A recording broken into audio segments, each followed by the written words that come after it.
Ruben Amorim got the tactics spot on, and of course I'm going to break that down. Man United managed to nick a point at Anfield, and it was a very entertaining game. At no point did I think that neither team would score, and I actually thought both teams could go on and score. Liverpool 2, Manchester United 2. As always, guys, here's 5 things we learned in about 5 minutes. Let's go. Now, there was one thing that I noticed that the opponent was doing, and Manchester United were able to counter it, and this actually proves the point that Manchester United have had about a week on the training ground with Ruben Amorim, and it's what he's really emphasised over the last month. He needed time on the training field. Now, quite a few times it felt like Liverpool would try to isolate Dalot against Mohamed Salah, and as a result sometimes Licha would step out quite aggressively, as Ruben Amorim wants his kind of right-sided centre-back and left-sided centre-back to do. As a result, sometimes opponents would utilise that space and attack the central centre-back. In this particular moment, Harry Maguire, we actually saw that happen when Mohamed Salah plays a ball into McAllister, who runs into the open space. But as the game continued on,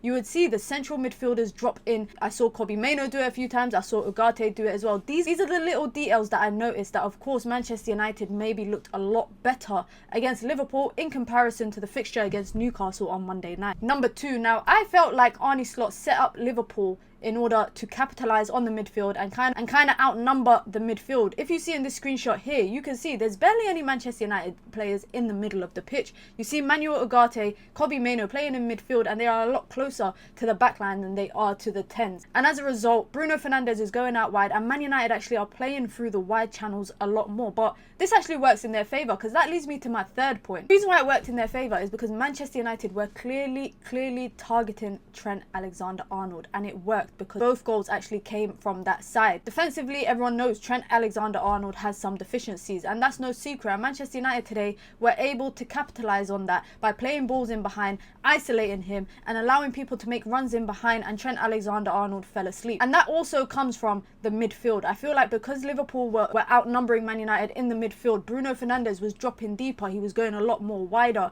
trying to keep the ball ticking. And that actually leads me to my 4th point on Bruno Fernandes. That is a captain's performance for a player that I've criticised, fans have criticised, a lot of people have criticised over the last couple of weeks.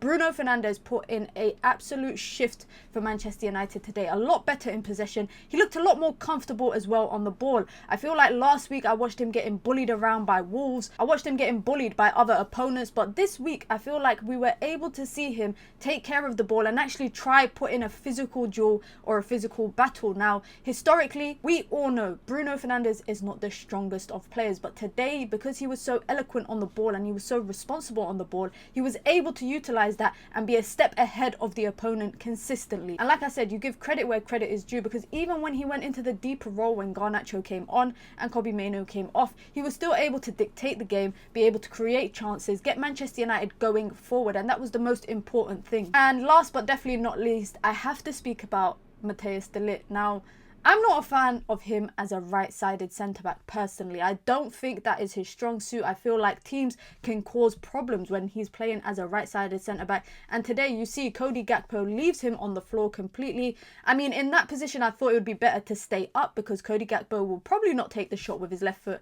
And it looked like he wanted to come onto his right foot. And I feel like with the penalty, it's just an unfortunate situation. I'm questioning why your hand is in the air like that in the first place. But I just feel like when I've seen Matthijs de Ligt playing as a right-sided centre-back over the past month or so, it's not the most comfortable of positions for him. He's getting caught out for his pace. Now, if you compare in particular Lisandro Martinez and Matthijs de Ligt as the kind of wide centre-backs, Lisandro Martinez is able to step out quite aggressively to his man, whereas I feel like today in particular, and you'll see it in the screenshot here, I feel like Matthijs de Ligt was a lot more hesitant because his inability to kind of recover the pace that maybe he might need in order to get back. He tends to look a lot more hesitant in comparison to Lisandro Martinez. Now, if you've watched Ruben Amorim's system at Sporting, you would see that Ruben Amorim likes aggressive centre-backs in the wide channels that kind of step out and having players kind of come in centrally to occupy the space that has been vacated. Today in particular, I looked at Matthijs de Ligt and he didn't look at all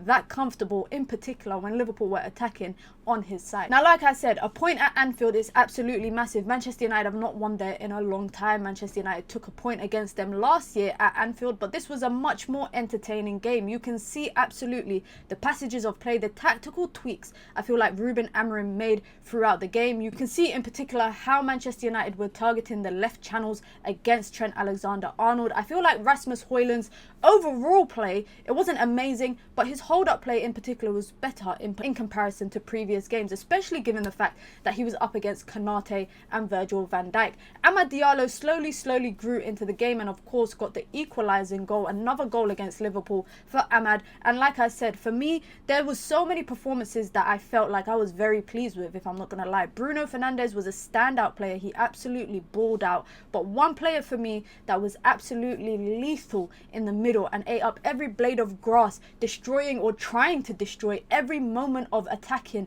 that the opponent had, was Manuel Ugarte. You see how much of a big difference he makes in comparison to the game against Newcastle. And just quickly as well on Kobbie Mainoo, I feel like a lot of people were doubting him over the last couple of months, but Kobbie Mainoo today proved the Kobbie Mainoo that so many fans fell in love with last season. He was able to go toe-to-toe with the midfield, and it wasn't easy because sometimes I feel like Gravenberch had that midfield on lock. There was multiple different moments that you lot probably know what I'm talking about, but he managed to try and go toe-to-toe, and sometimes that's all you want from your players. You want your players to give 100% consistently, and with the ground duels in particular going into the game, I said that's where the game will be won. Whoever comes out on top in the midfield will come out on top of the game, and I feel like it was an equal battle in the middle of the pitch. Now Manchester United in particular, because Liverpool were overloading the middle, they found another opportunity and using the wide channels, and today I feel like Diogo Dalot did slightly better going forward in comparison to what we've probably been used to. But listen guys, it's a point at Anfield and it's another point on the board for Manchester United. Manchester United have a big month ahead of them, and given the number of games that Manchester United have just come past and were unable to get a result or even unable to score in the Premier League, it's good that Man United were A, able to get a point, and B, able to score not once but twice at Anfield. Now let me know what you guys thought of the game. What did you think about the tactical tweets from Ruben Amorim? Who stood out for you and who was your man of the match? Be sure to like, comment and subscribe if you are new here guys.